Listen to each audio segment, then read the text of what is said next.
कि हाँ, ये चीज़ अचानक नहीं ख़राब हुई, आपने भी देखा था उसको रोज़ टूटते हुए। Doesn't feel like this is your first book. So hello and so yeah welcome to having a random conversation with Divya. और आज हम बात करेंगे किसी राइटअप के बारे में नहीं जो मैंने लिखा है। Today we'll talk about a book. जो भी किताबें मैंने पढ़ी है उसके कुछ प्यारे प्यारे अल्फाज, क्या मुझे अच्छा लगा उन किताबों में, या क्यों पढ़नी चाहिए वो किताब यार, मतलब शब्दों की गहराई। हाय, आई जस्ट लव दिस। तो इस बारे में बातें करेंगे, ठीक है। तो हाल ही में I ordered this book and I completed reading it in February. This is 3 मुलाकातें by Yahya Bootwala. Just a second. So before starting, if you guys don't, मैं बता दूँ याया बूटवाला की ये पहली किताब है, but I knew him before. वो कविताएं लिखते हैं, कहानियाँ सुनाते हैं, और उनकी कहानियों की और कविताओं की सबसे प्यारी बात पता है क्या है, कि बहुत सरल भाषा में बहुत कुछ कह जाते हैं याया बूटवाला। एंड मैं उनकी फ़ैन तब से हूँ। मैं बता दूँ, इफ़ यू हैव हर्ड कि शायद वही प्यार है by Yahya Bootwala, and that was the video. उस वीडियो के बाद से आई स्टार्टेड राइटिंग। मतलब मेरा जो प्यार था ना लिखने के लिए, मुझे लगा यार ऐसे इतने कम शब्दों में कोई बंदा प्यार के बारे में बोल दे रहा है। तो मतलब I just love talking about these things when I think, तो I love that, you know. So when I heard कि मैंने जब याया बूटवाला का शायद वही प्यार है सुना, तो मुझे बहुत अच्छा लगा। And I am a big fan of Yahya from that video. If Yahya is watching this, if he is watching this video, so okay, fingers crossed. Okay, so I ordered this book and it, like, from the first time I saw his post that कि याया बूटवाला अपनी book लिख रहे हैं, पहली किताब लिख रहे हैं, मुझे पता था मुझे ऑर्डर तो करनी है। आई couldn't just stop myself, so I ordered this book and surprisingly I got a signed copy.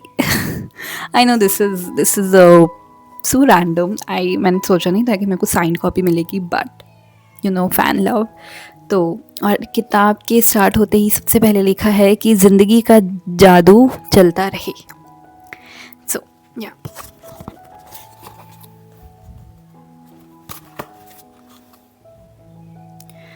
तो बिफोर स्टार्टिंग किताब के बारे में मैं बता दूं कि ये किताब याया बूटवाला की पहली किताब है ऑब्वियसली, बट ऐसा लगेगा नहीं आपको पढ़ के कि ये पहली किताब है, क्योंकि इस किताब में कहानियों, अच्छा लेट मी टेल यू, कुछ किताबें होती हैं ना जो सिर्फ एक एंगल पे फोकस नहीं करती हैं, not only focusing on the couple things love angle, but इस किताब में ना यार हर एक पहलू पे फोकस किया गया है। You know, if you talk about sibling bond, if you talk about कि एक कहानी है इसमें कश्मीर की है, विच मतलब कंट्री साइड ले लो, वैसी कहानियाँ हैं। एक कहानी है मतलब parents, you know, sibling, everything. The story has every emotion, not only love, not only love angle. तो बहुत लोगों को लगता है ना कि हर कहानी में ज़्यादातर लव एंगल ही होता है, पर यार प्यार तो हर रिश्ते में होता है ना। मैं ऐसा मानती हूँ कि हम जितने भी रिश्तों में बंधे होते हैं उन सब रिश्तों में ना एक चीज़ कॉमन होती है, जो है प्यार। तो वो तो मिलेगा ही, है ना। अच्छा, before starting if you ask me why I picked this book, बहुत आसान शब्दों में जवाब देना चाहूँगी कि क्योंकि ये याया बूटवाला की थी, क्योंकि उनकी कहानियाँ और कविता इतनी प्यारी होती हैं। तो सोचो जब ऐसा इंसान किताब लिखेगा तो कितना कुछ लिख देगा यार वो इंसान। तो this was a reason I pick this book. मुझे पढ़नी थी, उनकी बातों की गहराइयों को जानना था। पता है मैंने ना इस किताब में सबसे यू नो जो प्यारा एलिमेंट देखा ना, जो याया बूटवाला के बारे में मैं हमेशा कहूँगी कि आसान शब्दों में कितना कुछ कह जाते हैं याया बूटवाला। मतलब इफ़ यू हैवेंट हर्ड, शायद वही प्यार है। अगर नहीं सुना है ना तो वो सुन लो, पता पड़ जाएगा कि वो कैसे आसान शब्दों में तुम्हें प्यार का इज़हार, प्यार के इमोशंस को फ़ील करवाएंगे, ठीक है। तो मैं सब कुछ नहीं बता सकती बुक के बारे में, बट मैं ना खुद को रोक नहीं पाऊँगी, अपने अंदर के लेखक को, अपने अंदर के रीडर को। तो मैं कुछ 2-3 लाइन्स जो मुझे पसंद आई हैं बुक से वो शेयर करूँगी।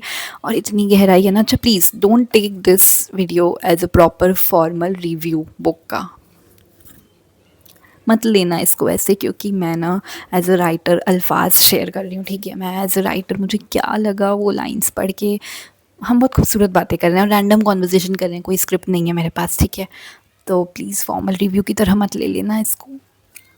मैं कुछ 2-3 लाइनें पढ़ के बताऊंगी, ठीक है, क्योंकि सारी तो हम नहीं पढ़ सकते।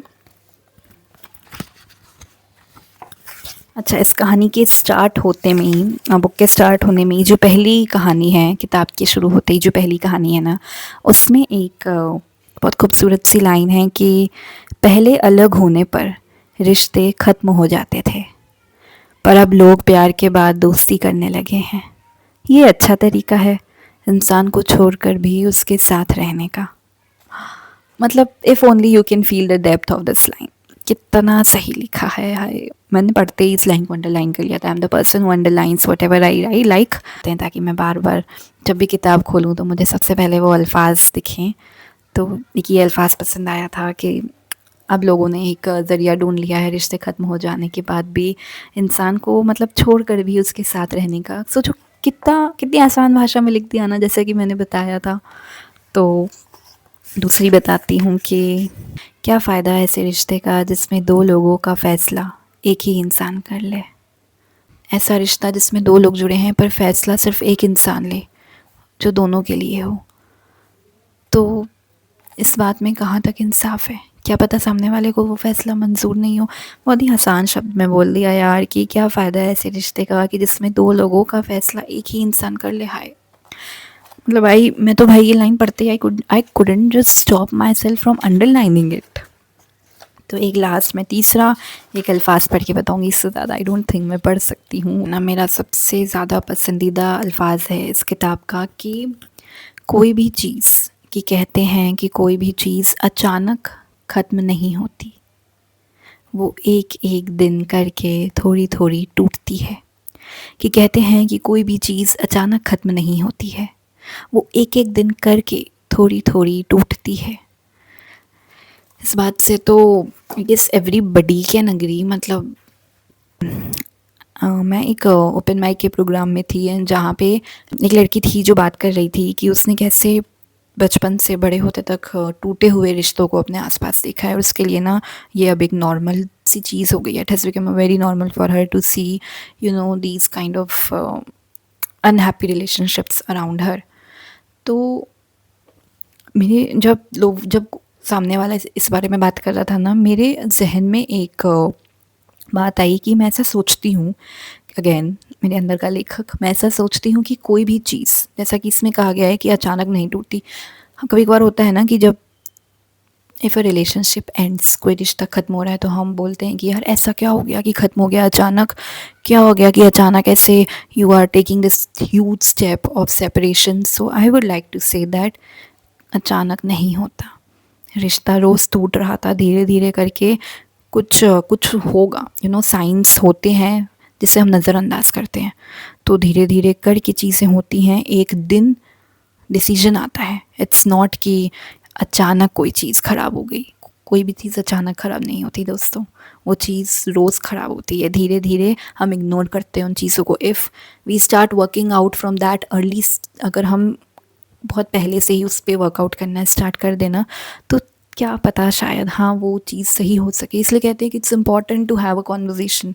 मैंने अपने लास्ट वीडियो में भी ये कहा था कि भाई बातें कर लो, कुछ भी दिल में है बातें करो, वरना जहन में रखने से ना चीज़ें बहुत बड़ी हो जाती हैं, बहुत ज़्यादा।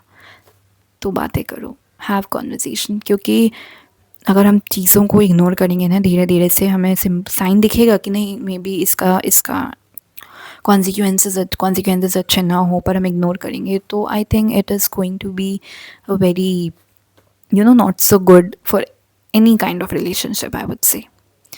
तो देखो ऐसे होता है कि ये इतनी आसान, अब देखो इस लाइन में क्या था, कितना आसान शब्द में याया बुट वाला ने बस बता दिया कि कोई भी चीज़ अचानक ख़त्म नहीं होती। सिंपल सा लिखा है एंड हम कितना, I mean we can relate it so much. कुछ अल्फाज, कुछ some writeup, some lines just hit you and they remind you, हाँ भाई मैंने भी तो ऐसे देखा है, this happened with her, this happened with him, और एनीथिंग। क्योंकि राइटर्स मोस्टली ना ऑब्जर्व करते हैं, तो वो चीज़ें दिमाग में हिट रहती है कि हाँ मैंने ये चीज़ ऑब्जर्व की थी। So that's what it happened with me. मैं कहूँगी कि अच्छा, इस याया बूटवाला की पहली किताब 3 मुलाकातों में ना कॉन्वर्सेशनल टोन बहुत अच्छी है। मतलब यू वुड फ़ील लाइक कि हाँ भाई, जो कैरेक्टर्स हैं ना, जो पात्र हैं कहानी की, वो एक दूसरे से वार्तालाप, they are having a conversation. तो पढ़ने में ना और ज़्यादा मज़ा आता है। पोएटिक टोन तो याया बूटवाला हो और वो फ़ील ना हो तो ये तो हो ही नहीं सकता। तो इमोश और बहुत ही सिंप्लिसिटी है the main thing I love about this book, कि सिंप्लिसिटी के साथ साथ इमोशनल डेप्थ जो डाला है, बहुत ही प्यारा लिखा है, बहुत ही प्यारा। अब इससे ज़्यादा क्या कहूँ, you know I may not have words. मतलब ऐसे तो मैं पूरी कहानी सुना दूँ भाई, एक एक वर्ड्स, मैंने बहुत सारी चीज़ें अंडरलाइन की है, but I don't have right to do so. तो अगर तुम्हें इमोशंस पसंद हैं, अगर तुम्हें रिश्तों के इमोशंस पसंद हैं, तुम्हें कहानियाँ पसंद हैं, तुम्हें तुम्हें ना ज़्यादा भारी शब्द नहीं समझ आते, आसान शब्दों में तुम्हें डीप इमोशंस, तुम्हें आसान शब्दों में अगर डीप इमोशंस को फील करना है ना, सो ऑर्डर दिस नाउ, 3 मुलाकातें बाय आया बूटवाला। एंड इफ़ कभी भी आया बूटवाला ये वीडियो देखें तो मैं कहना चाहूँगी कि it doesn't feel like this is your first book, really. So thank you guys. Also if you have read this book, अगर आपने ये किताब पढ़ ली है तो मुझे कमेंट्स में बताइएगा कि आपको कैसा लगा, कैसे अल्फाज पसंद आए और what you think about the book, ठीक है। Thank you.